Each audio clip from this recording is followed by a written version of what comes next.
2 ತಿಂಗಳ ಹಿಂದೆ ಅಷ್ಟೇ ಕಾರನ್ನ ಖರೀದಿಸುತ್ತಾರೆ ಉದ್ಯಮಿ. ಮೃತರು ಮಹಾರಾಷ್ಟ್ರದ ಸಾಂಗ್ಲಿ ಜಿಲ್ಲೆಯ ಜತ್ ಮೂಲದವರು. ಅನಾರೋಗ್ಯಕ್ಕೀಡಾದಂಥ ಕುಟುಂಬಸ್ಥರನ್ನ ನೋಡಲು ತೆರಳುತ್ತಾ ಇದ್ದಂಥ ಸಂದರ್ಭದಲ್ಲಿ ದುರ್ಘಟನೆ ಸಂಭವಿಸಿದೆ. ಕುಟುಂಬಸ್ಥರನ್ನ ನೋಡೋಕೆ ತೆರಳುತ್ತಾ ಇದ್ದಂಥ ಸಂದರ್ಭದಲ್ಲಿ ಇವರೇ ಹೊರಟೋಗ್ಬಿಟ್ಟಿದ್ದಾರೆ. 2 ತಿಂಗಳ ಹಿಂದೆ ಅಷ್ಟೇ ಈ ಕಾರನ್ನು ಖರೀದಿ ಮಾಡಿದರು. ವರ್ಲ್ಡ್ಸ್ ಸೇಫೆಸ್ಟ್ ಕಾರು ಅಂತಾನೆ ಇದನ್ನು ಕರೆಸ್ಕೊಳ್ಳುತ್ತೆ. ಹಿಂದೆ ಮುಂದೆ ಗಾಡಿ ಅಷ್ಟೊಂದು ಸೇಫ್ ಆಗಿರುವಂಥ ಗಾಡಿ. ನನ್ನ ಸಹೋದ್ಯೋಗಿ ಮಾರುತಿ ನನ್ನ ಸಂಪರ್ಕಕ್ಕೆ ಸಿಗ್ತಾ ಇದ್ದಾರೆ. ಮಾರುತಿ, 2 ತಿಂಗಳ ಹಿಂದೆ ಕಾರನ್ನು ಖರೀದಿ ಮಾಡ್ತಾರೆ ಸೇಫ್ ಆಗಿರಬೇಕು ಅನ್ನೋ ದೃಷ್ಟಿಯಿಂದ. ಈ ಕಾರು ವರ್ಲ್ಡ್ ಸೇಫೆಸ್ಟ್ ಕಾರ್ ಅಂತಲೇ ಕರೆಸ್ಕೊಳ್ಳುತ್ತೆ. ಹಿಂದೆ ಮುಂದೆ 2 ಕಡೆನೂ ಡಿಕ್ಕಿ ಹೊಡೆದ್ರೂ ಕೂಡ ಏನೂ ಆಗಲ್ಲ, ಅಷ್ಟು ಗಟ್ಟಿಯಾದಂಥ ಕಾರು. ಬಟ್ ಟಾಪ್ ಮೇಲ್ಗಡೆಯಿಂದ ಬಂದು ಸಾವು ಬಂದಿದೆ. ಈಗ ಕುಟುಂಬಸ್ಥರು ಯಾರ್ಯಾರು ಬಂದಿದ್ದಾರೆ ಈಗ ಅವ್ರನ್ನ ನೋಡೋಕ್ಕೆ, ಎಲ್ಲಿಂದ ಬರಬೇಕು, ಯಾರೆಲ್ಲ ಬರ್ತಾ ಇದ್ದಾರೆ ಅಂತ? ಖಂಡಿತ ಅರುಣ್, ನೇರವಾಗಿ ದೃಶ್ಯಗಳನ್ನ ತೋರಿಸ್ತಾ ಈಗ ನೆಲಮಂಗಲ ಸರ್ಕಾರಿ ಆಸ್ಪತ್ರೆ ಶವಾಗಾರದ ಮುಂಭಾಗದಲ್ಲಿ ಸಾಕಷ್ಟು ಜನ ಅವರ ಕುಟುಂಬಸ್ಥರು ಮತ್ತು ಅವರ ಸಂಸ್ಥೆಯಲ್ಲಿ ಕೆಲಸ ಮಾಡ್ತಿದ್ದ ಸಹೋದ್ಯೋಗಿಗಳು ಬಂದಿರುವಂಥದ್ದು. ಯಾಕಂದರೆ ಸಾಕಷ್ಟು ಜನರಿಗೆ ಕೆಲಸ ಕೊಟ್ಟಿದ್ರು, ಒಳ್ಳೆ ಮನುಷ್ಯ. ಮತ್ತು ಬೆಂಗಳೂರು ಮಾತ್ರ ಅಲ್ಲ, ಪುಣೆಯಲ್ಲೂ ಸಹ ಇತ್ತೀಚೆಗೆ ಒಂದು ಸಂಸ್ಥೆಯನ್ನು ಕೂಡ ಶುರು ಮಾಡಿದರು ಅಂತ ಈಗ ನೋಡ್ತಿದ್ದೀರಾ. ಹೀಗಷ್ಟೇ ಏನು ಮೃತಪಟ್ಟಿರುವಂತಹ ಚಂದ್ರ ಮೆದರ್ ಅವರ ತಮ್ಮ ಮಲ್ಲಿನಾಥ್ ಕೂಡ ಬಂದು ಮೃತದೇಹಗಳನ್ನು ಐಡೆಂಟಿಫಿಕೇಶನ್ ಮಾಡಿ ಈಗ ಏನು ಸಂಚಾರಿ ಠಾಣೆಗೆ ಹೋಗಿದ್ದಾರೆ ಮುಂದಿನ ಪ್ರೊಸೀಜರ್ ಮಾಡೋದಕ್ಕೆ. ಅವ್ರ ಕುಟುಂಬಸ್ಥರಿದ್ದಾರೆ, ಅವರ ಫ್ಯಾಮಿಲಿಯವರನ್ನೇ. ಅವರ ತಂಗಿ ಇಲ್ಲಿದ್ದಾರೆ ನನ್ನ ಜೊತೆ. ನೀವು ಅವರ ತಂಗಿ, ನಿಮಗೆ ಎಷ್ಟು ಗಂಟೆಗೆ ವಿಚಾರ ಗೊತ್ತಾಯಿತು? ನಮ್ಗೆ ಸರ್ ನ್ಯೂಸಲ್ಲಿ ಬಂದ ತಕ್ಷಣ ನಾವು ಅಪ್ಪಾಜಿ ಫೋನ್ ಮಾಡಿದ್ದು. ಆಮೇಲೆ ನ್ಯೂಸಲ್ಲಿ ನೋಡಿದ ತಕ್ಷಣ ಫೋನ್ ಮಾಡಿರೋದು ಹಿಂಗಾಗಿದೆ ಅಂತಂದರು.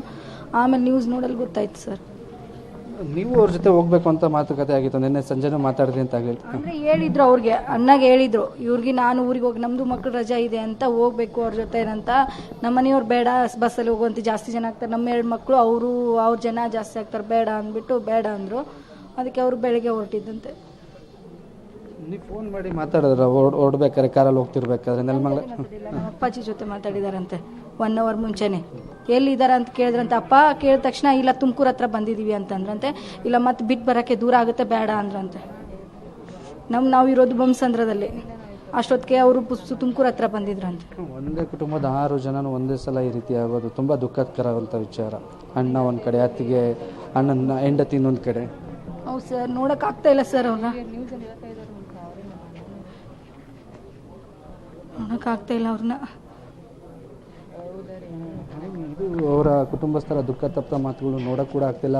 ಒಂದೇ ಕುಟುಂಬದ 6 ಜನ ಮೃತಪಟ್ಟಿರುವಂಥ ಇನ್ನೊಂದು ಸೇಫೆಸ್ಟ್ ಕಾರ್ ಕೂಡ, ಅಂದರೆ ಆಲ್ಮೋಸ್ಟ್ 8 ಏರ್ ಬ್ಯಾಗ್ ಇರುತ್ತೆ. ಆದರೆ ಮೇಲ್ಭಾಗದಿಂದ ಆ ರೀತಿ ಕಂಟೈನರ್ ಕಾರ್ ಮೇಲೆ ಬಿದ್ದಿರೋ ಪರಿಣಾಮ ಇಡೀ ಆ ಕಾರಲ್ಲಿ ಟ್ರಾವೆಲ್ ಮಾಡ್ತಿದ್ದಂಥ ಅಷ್ಟು ಜನ ಆ ಸ್ಥಳದಲ್ಲೇ ಮೃತಪಟ್ಟಿರುವಂಥದ್ದು. ಈಗ ಮುಂದಿನ ಪ್ರೊಸೀಜರ್ ಕೂಡ ಮಾಡುವಂಥ ಪ್ರಕ್ರಿಯೆಯಲ್ಲಿ ಈಗ ಏನು ನೆಲಮಂಗಲ ಸಂಚಾರಿ ಪೊಲೀಸರು ಆ ಕೆಲಸನ ನಿರ್ವಹಿಸ್ತಿರೋದು. ಕುಟುಂಬಸ್ಥರು ಸಾಕಷ್ಟು ಜನ, ಅಂದರೆ ಬೆಂಗಳೂರಿನ ಭಾಗದಲ್ಲಿದ್ದವರು ಈಗಾಗಲೇ ನೆಲಮಂಗಲಕ್ಕೆ ಬಂದು ಇಲ್ಲಿ ಮೃತದೇಹನ ನೋಡುವಂಥ ಕೆಲಸ ಮಾಡ್ತಿದ್ದಾರೆ. ಉಳಿದಂತೆ ಅವರ ಕುಟುಂಬಸ್ಥರೇನು ಬೇರೆ ಬೇರೆ ಕಡೆ ಇದ್ದಾರೆ, ಅವರು ಊರಿಗೇನೆ ತಲುಪಿ ಅಲ್ಲಿ ಅವರ ತಂದೆ ತಾಯಿಗೆ, ಯಾಕೆಂದರೆ ಇವರು ಊರಿಗೆ ಹೊರಟಿದ್ದು ಅವರ ತಂದೆಯ ಆರೋಗ್ಯ ಸರಿ ಇಲ್ಲ ಅನ್ನೋದು, ಮಕ್ಕಳಿಗೆ ಕ್ರಿಸ್ಮಸ್ ರಜಾ ಬಂತು, ಹಾಗಾಗಿ ಇವತ್ತೇ ಹೋಗಿ ತಂದೆ ನೋಡಿಕೊಂಡು ಮತ್ತೆ ಸೋಮವಾರ ರಿಟರ್ನ್ ಆಗುವಂಥ ಪ್ಲ್ಯಾನಲ್ಲಿ ಅವರಿದ್ದರು. ಆದರೆ ಈ ರೀತಿ ವಿಧಿಯಾಟಕ್ಕೆ, ಅಂದರೆ ಕಂಟೈನರ್ ಚಾಲಕನ ಒಂದು ಅಜಾಗರೂಕ ಚಾಲನೆಯಿಂದ ಈಗ ಅವರೆಲ್ಲರೂ ವಿಧಿವಶ ಆಗಿರುವಂಥದ್ದು. ಅರುಣ್.